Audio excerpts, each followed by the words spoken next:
Welcome back to Orage Technologies. In today's video, we are diving into the world of Wi-Fi security. We'll be showing you how to crack a WPA2 Wi-Fi handshake. Don't worry if that sounds complicated. We'll break it down step by step. What you'll need. Alright, first things first. You'll need a Wi-Fi adapter that supports monitor mode. I get asked a lot if you can use your built-in Wi-Fi adapter, and the answer is it depends. You can, but it has to support monitor and injection modes. I'm running Kali Linux on a virtual machine on Windows 10 laptop. You can run Kali natively or use a virtual machine like I am. Plug in your Wi-Fi adapter.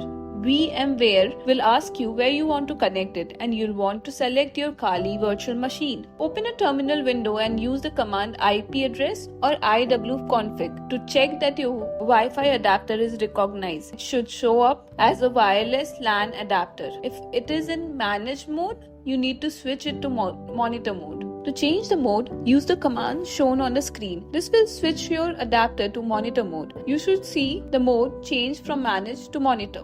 Now let's find some Wi-Fi networks. Use the command given on the screen. This will list all the network around you. Find the network you want to target. For this demo, I am using a TP-Link router. Take note of the channel and MAC address, BSSID of your target network. Use this information to filter out your target as shown on the screen. This command will start capturing the traffic from your target network. To capture 4-way handshake, you need to force client to reconnect. Use the following command to de-authenticate client. This will disconnect client from the network, forcing them to reconnect and hopefully capture the handshake. Once client reconnect, you'll see the WPA handshake in your capture file. You can stop the process with Ctrl+C. Your capture file will be saved as hack1.cap. Open the hack1.cap file in Wireshark to analyze the handshake. Look for message related to WPA key data. You'll see message like message 1, message 2, message 3 and message 4.